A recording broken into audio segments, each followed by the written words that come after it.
Hello, everyone. My name is Martha. I'm a relationship counselor and clinical sexologist, and I'm with another counselor, Jacqueline Vanderbilt. Jacqueline Vanderbilt is in Netherlands, and she is quite a celebrity over there. She focuses on helping people with vaginismus, and I'm in Singapore, and a lot of my clients have vaginismus.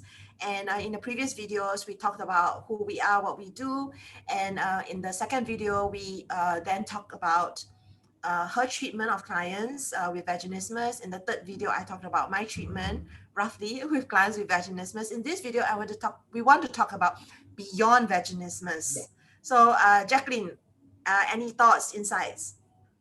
Yes, what I think it's important that if you can have intercourse, you can have intercourse, but for me it's not enough. I want the clients to get that you can have intercourse with pleasure, because why should you do anything when it's not pleasure, when it's not with pleasure? And it's like intercourse is not all you can do in sexuality. You can have it all when you want it in all the things you can do in sexuality. And I found it really important, and a part of my treatment is also, when women want that, to explore how you can feel more free during the sexuality and doing the things that you can more enjoy, how you can feel more, how you can relax more, how you can do soft, how you can do lustful sex. Um, because I found that if you can do that, then the chances are better that it can be that the intercourse and everything what you work so hard for, it's staying that way. And also because I want people to enjoy sex.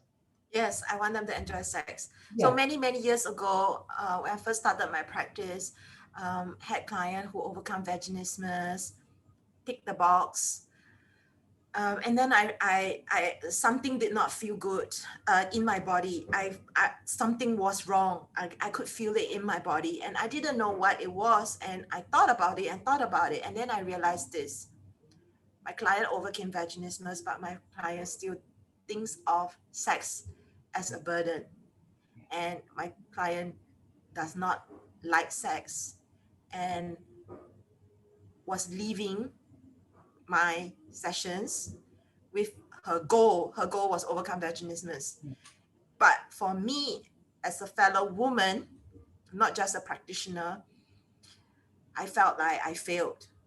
And that was the day I realized they may have their agenda, but I need to have my own agenda. And my agenda is to support them to have a fulfilling sex life for the rest of their life. So what I started to do was I started to plant seeds of positive messages through the sessions, so that they start to understand what I'm trying to say, because maybe the first time they didn't hear it, the second time they didn't hear it, but I just have to keep talking about the importance of not just doing it for their partner, not just treating it as a curse, not just treating it as a burden or a duty or a chore, not just treat it as a religious obligation. None of that. It has to be more than that. And so they may not be at that place to hear that, but I felt that I have a moral and obligation.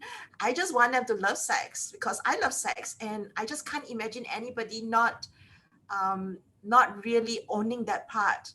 And so beyond vaginismus, I would say exactly what you're saying, which is sometimes I joke about it with them. I say, right now, because of the fear, we are taking small steps, and actually doing some of the same old actually reinforces the safety and the trust to do just that bit more. So all the same old, and then a bit more, same old, a bit more. But in time to come, once you have that foundation and you really know your body and you trust your body, this is when you can do more. So from that foundation, this is when you can explore. I didn't come to love the English language in one day. I had to repeat ABC Exactly. thousands of times before I could get to Z. So I always do ABC, and then I'll go on to DEF, but I always went back to ABC. So it's building on that foundation, and then before you know it, you start to form words and sentences and paragraphs and essays, And the love of the language doesn't come in one day. It comes by having that repetition again and again. And so I joke with my clients and I say, now we are just talking about the foundation. In time to come, who knows? Maybe one day you'll be swinging from the ceiling and doing all kinds of things, acrobats, and go ahead and have fun. So I joke about it. Yeah, I think it's true that if you only can have intercourse, um, that many people come to me. They say, yes, I overcome my vaginismus, but it's still hurting, and then I think, okay, maybe something can inside of you, but it's still hurting. So for me, it's not the way. Why should you let something inside your vagina that is really hurting? And then they found with my method that they can even the exercise are playful, and even the exercise are sort of with pleasure and with feeling nice in your body. And it's really different than just a medical approach, because I think the medical approach is really medical, and most of times medical is not pleasurable. And I think sexuality and intercourse can be pleasurable. And if you Yes. have the mindset during the treatment, everything time they say, as I say, yeah, with softness and pleasure, with softness and pleasure, and it's get a little bit in their head, and at the end they take it with them, and they treat their body with so much more respect.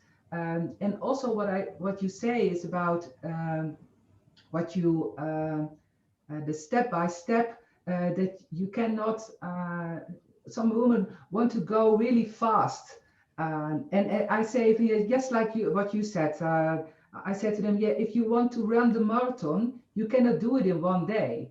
And when you say it, it sounds like really easy, but in their head, they really think that sometimes when they have intercourse for the first time, in their head, there is really that it has to be incredibly beautiful. You know everything what to do. You have know everything what to do with the other.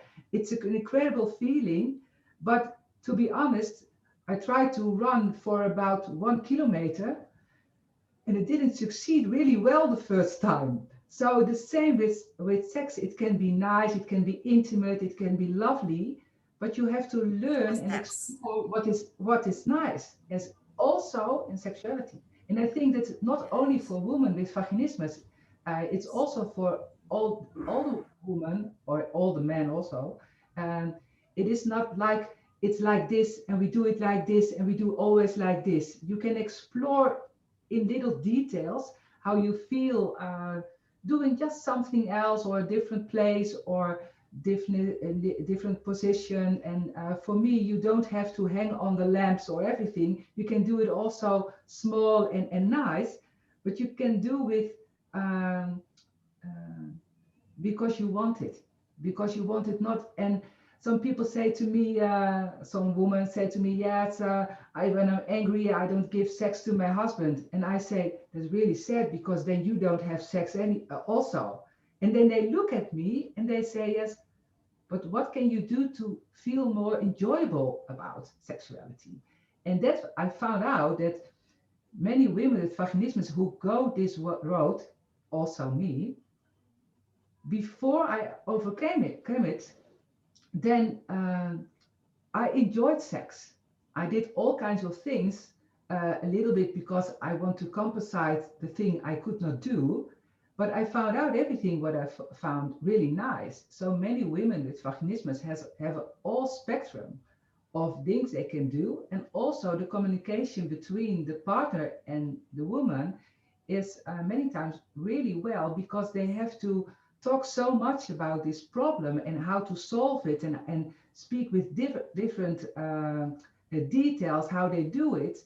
And if I look at them, then they are most of the time they are really strong couples, because if you can talk about sexuality in this way with such a vulnerable subject, then you can also say different things what is important in the relationship. So I see, of course, not all the women, but many women who I see, they have really good relationships with their husband.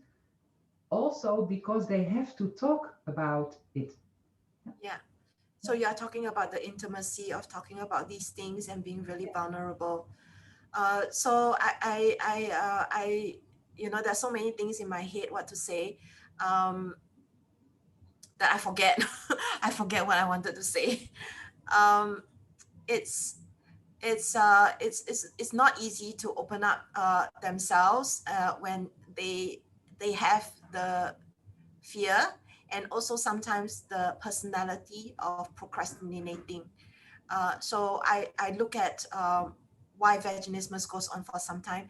Sometimes because of the fear, the shame, the not knowing who to go to, not knowing the name of the condition, not finding the right person to support them.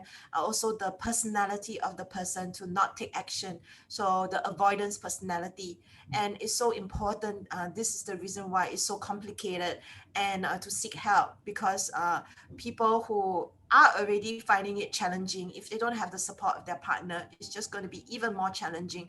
So I always love working with the couples together.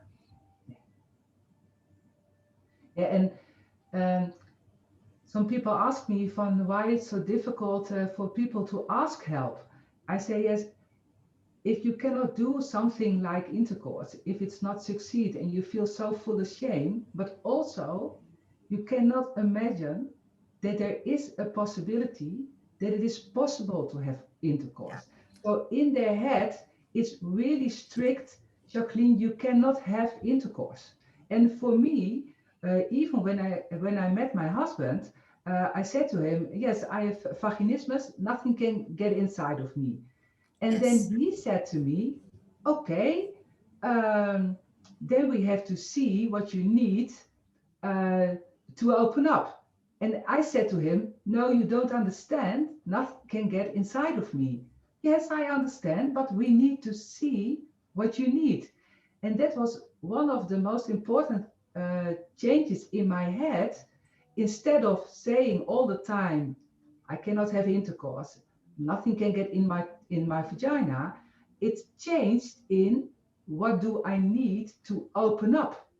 And even the fixed thought in the heads of many women of vaginismus, also because of fear, a fear of pain and fear of um, that it not succeed, so fear of failure.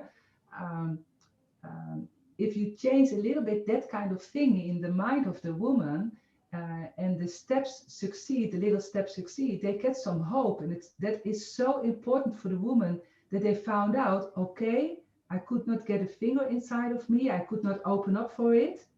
But now, with the technique for me or the explanation for you, uh, I can let a finger inside my vagina. But Yes. it was not possible, and now it's possible. So maybe it will be possible Yes. to let a penis inside. Yes. And that Yes. is something that slowly, sometimes really quickly, because some Yes. processes are go really quickly and Yes. sometimes Yes. processes Yes. go really Yes. slowly. Yes. But it changes the mindset in the head, and it's so important. And I think also that it is so difficult for many people to understand what when you cannot have intercourse, what it is inside of you, how it felt to have no intercourse. And some people, also professionals, ask to me, yes, Jacqueline, you make the intercourse too important. And then I sit down and I thought, yes, what I'm going to answer. And I said, yes, if you can have intercourse, then it's what you can do with all the things you can do. But when you cannot have intercourse, it's really difficult. I have people and women who have waited to get a relationship for about 50 years. They didn't have a child because they were so afraid. And um, it's so sad that so many women don't dare to date, don't dare to have contact with many men, because they think, yes, I cannot give a man this. Yes. And So what's the point? it, yeah, so Yeah. this is Okay. important. And also it's important to let them know um, that sex is really enjoyable, and sex Yes. could be Yes. really Yes. enjoyable. Yes. Yes. So that's the reason. This is also to not, I remember what I wanted to say, which is that why people are so shocked when things are not going from A to Z immediately is Yeah, because they are conditioned in porn that everything seems to flow so smoothly, yeah, that one goes into the another and they don't see all the little steps in order to first master each other's body by yourself. So I do have clients who don't masturbate, who don't know what is an orgasm. yeah, So those are all steps to me supporting them to starting to claim their sexuality. And so imagine the shock, on their wedding day when it is not what they thought. And so the shock sometimes stays with them, and is kind of like fatal in their mind, that just because it is very difficult, that it will continue to be impossible. yeah. And that's why I think the explanations about what sexuality is and what you can do and how it progress and in really details, then when couples come to me who have intercourse or trying to have intercourse in their wedding night, they think it's like heaven, and then they do not even touch each other before the wedding night. And then I say to them, it's okay when you choose to do that, but you cannot expect that everything will be okay. It has Yeah. to be the process that Yes. other people do Yes. before the wedding, Yes. that they have to do it. Yeah, Yes. So when they come in feeling very, very defeated, this is when I say, well, just because you haven't done it, that just means that you have lots to learn. And once you learn it, then everything is fine. So you just need to learn fast, and I'm here to support you so that you can overcome this as quickly as you can. And it's much easier when there's somebody supporting you. yeah, yeah. So thank you so much, Jacqueline. Yeah. This has been so enjoyable. So this has been a 4-part video. So be sure to watch every single one of them, because there's so many nuggets of wisdom between the two of us. And we are doing this because we want to support as many people as we can. So please check out our website. So for me, it's eroscoaching.com. I do have a Vaginismus online program. So please check it out. And Jacqueline also has her own website and her book. And the website is overcomeyourvaginismus.com. And her book is called How to Overcome Your Vaginismus. Yeah. You can buy it on Amazon, so it is over all the world. Yeah.